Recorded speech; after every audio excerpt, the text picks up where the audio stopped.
Morning, welcome back to my channel. আশা করি জগন্নাথের কৃপায় তোমরা সবাই ভালো আছো, আমিও ভালো আছি।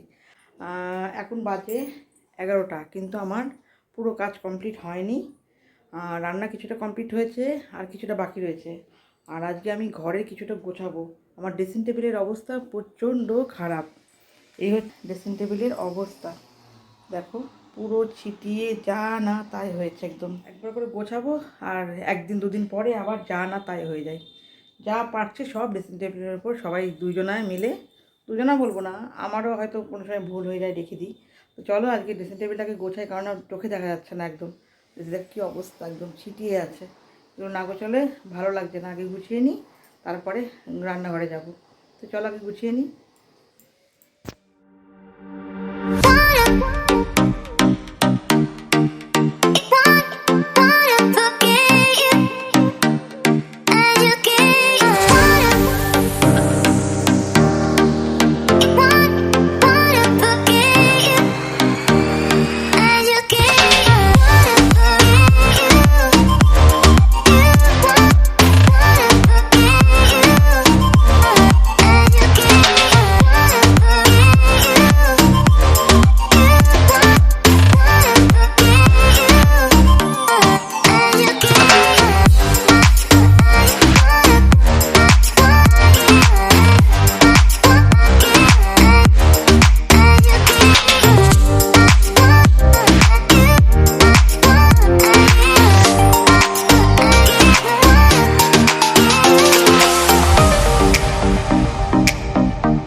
গোছানো কমপ্লিট। আমি এখন রান্না করব, তারপরে বাদবাকি বাইরে কিছু বেসিন টেসিন দেবো, পরে করব, কারণ এখন দেরি হয়ে যাচ্ছে। 11:30 পৌনে 12টা বেজে গেছে। আর হচ্ছে বাপিকে চা দেবো, চা দিয়ে আমি একটা রান্না করব, সেটা তোমাদের সাথে শেয়ার করব। তো চলো।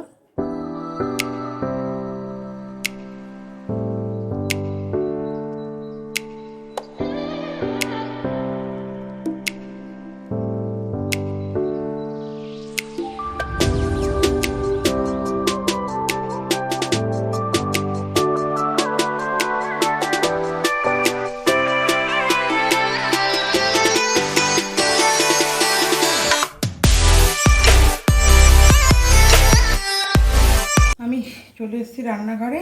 আর রান্নাঘরে এসে আমি ফুলকপি আর বাপির স্যুপ করার জন্য কেটে নিয়েছি। তো চলো এই ফুলকপিটা আমি কি করে করব সেটাই তোমাদের বলবো। এই স্যুপ করার জন্য আমি এগুলো সব কেটে নিয়েছি। বাপি এটা করে সিটি মারলে হয়ে যাবে। আর যেটা আমি রান্না করব সেটা হচ্ছে ফুলকপি আর আলু। এটা দিয়ে আমি একটা রেসিপি বানাবো। সেটা লাগছে তোমার চারমগজ, কিশমিশ, চিনেবাদাম, কাঁচা লঙ্কা, টমেটো আর জিরে গুঁড়ো, ধনের গুঁড়ো তো দেবই। আর এই রান্নাটা কিন্তু আমি পুরো বাটার দিয়েই করব। এই বাটারটা দিয়ে আমি এই রান্নাটা পুরো বাটারটা দিয়েই করব। আগের ব্লগে বলছিলাম না যে আমার স্ট্যান্ডটা ভেঙে গেছে, এই জন্য আমার একটু ভিডিও করতে একটু প্রবলেম হচ্ছে। তো চলো এইগুলো দিয়ে আমি এগুলো বেটে ফুলকপিটাকে করবো। আর এটা আমি হলুদ দেবো না, এটা একটু সাদা সাদা টাইপেরই দেখতে হবে, যেহেতু বাটার দিয়ে এটাকে রান্না করবো। তো চলো রান্নাটা শুরু করি।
বাটার ফুলকপি রেডি।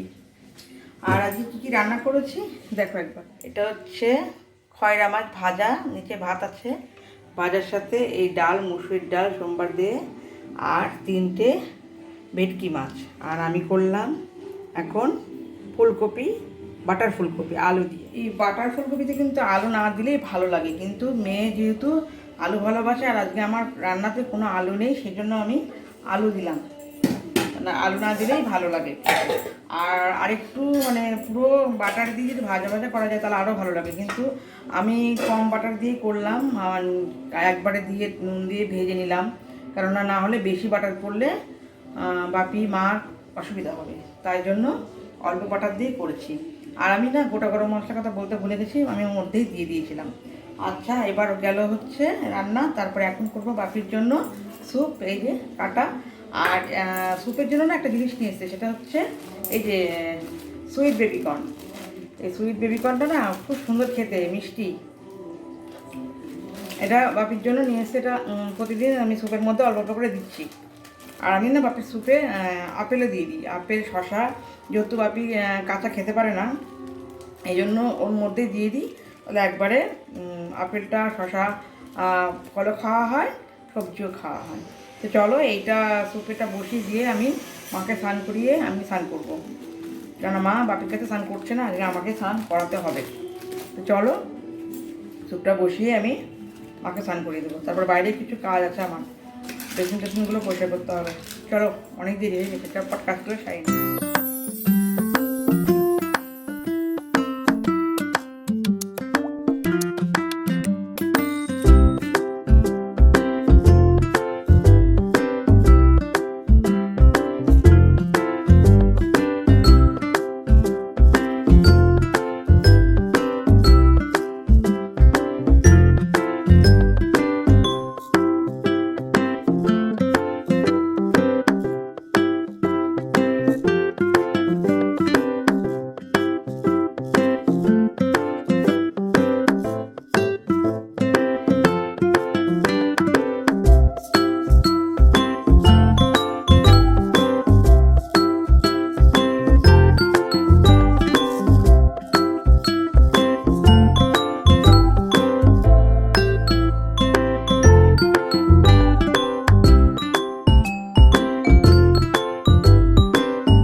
রান্নাঘরে। এখন কিন্তু বিকেল না, এখন 8টা বেজে গেছে। আমি চা খেয়ে আজকে রান্নাঘরে ঢোকেনি, কারণ আজকে বুধবার, বুধবারে মেয়ে টিউশন থাকে না, তাই আমি নিয়ে বসেছিলাম। কিন্তু মাকে যেহেতু 9টার সময় খেতে দেবো, ওই জন্য চলে আসলাম। আর আমি রাত্রেবেলা ভাত, আলু সেদ্ধ আর বেগুন ভাজা করছি। বেগুন ভাজা আমাদের সবার জন্য নয়, মা বাপি আর মেয়ের জন্য করছি। আর দুপুরে ডাল, তারপরে মাছ ভাজা, আর ফুলকপির যে তরকারিটা করেছিলাম সেটা রয়েছে। ফুলকপির তরকারিটা কিন্তু আজকে দারুণ হয়েছিল। তোমরা একবার বাটারে দিয়ে ফুলকপি তরকারি খেয়ে দেখো, সত্যিই খুব সুন্দর হয়। অল্প বাটারে কিন্তু দিয়েছিলাম, কিন্তু বেশি বাটার দিইনি, ঢাকা দিয়ে অনেকক্ষণ ধরে করেছি বলে হয়ে গেল। আর এখানে বেগুন ভাজা বসিয়েছি। বেগুন ভাজা যদি ভেজে করা যায় না, তাহলে তেলটা একটু কম লাগে, তাড়াতাড়ি নরমও হয়ে যায়। আর বেগুন ভাজায় একটু গ্যাসটা ছোটো করতে নেই, তাহলে কিন্তু তেলগুলো পুরো চুষে নেয়। আর আমার চুলের অবস্থা দেখো, টিং টিং করছে। আজকে চুলটা বেঁধে নিলাম। প্রতিদিন রাত্রে ঘুমিয়ে পরে এত চুলটা ডিস্টার্ব করে না, ঘুমানো যায় না, তাই গিয়ে বেঁধে নিয়েছি। কী অবস্থা হয়েছে চুলের।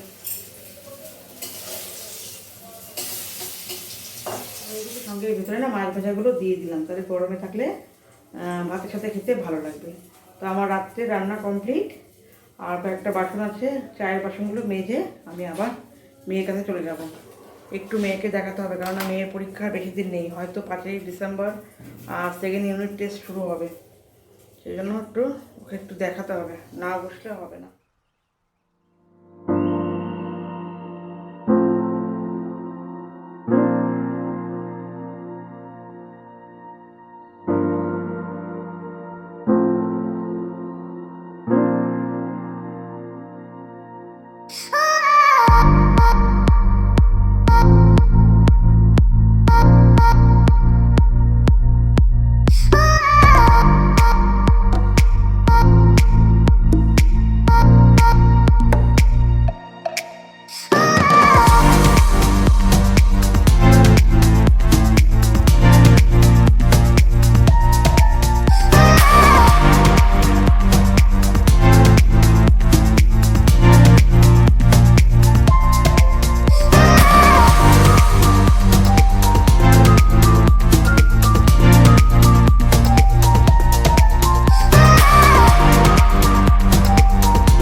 মাকে খাওয়ালাম, কিন্তু মা না বমি করে দিল, সব বমি করে দিল। আমি এখন যে কী করবো, কেননা বমি করার পর কি খাওয়াবো নিজে ভেবে পাচ্ছি না। ভাবছি একটা কলা খাইয়ে দেবো, ভাত খাওয়ালে ঠিক হবে কি না নিজেই বুঝতে পারছি না। কারণ যদি না খাওয়াই না, রাত্রেবেলা একটু ঘুমাবে না, সবাইকে বিরক্ত করবে, খিদে পাবে, কিছু বলতে পারবে না। দুধটা জাল দিচ্ছি, দেখি কি করি, বুঝতে পারছি না। তো চলো আমি এখানে শেষ করছি আমার ব্লগটা আজকে। আর তোমরা সবাই সুস্থ থেকো, ভালো থেকো, আর আমার ভিডিও দেখো। আমার ভিডিও দেখে তোমাদের যদি ভালো লাগে তাহলে আমার চ্যানেলটাকে সাবস্ক্রাইব করো। তো চলো, গুড নাইট, বাই, টাটা।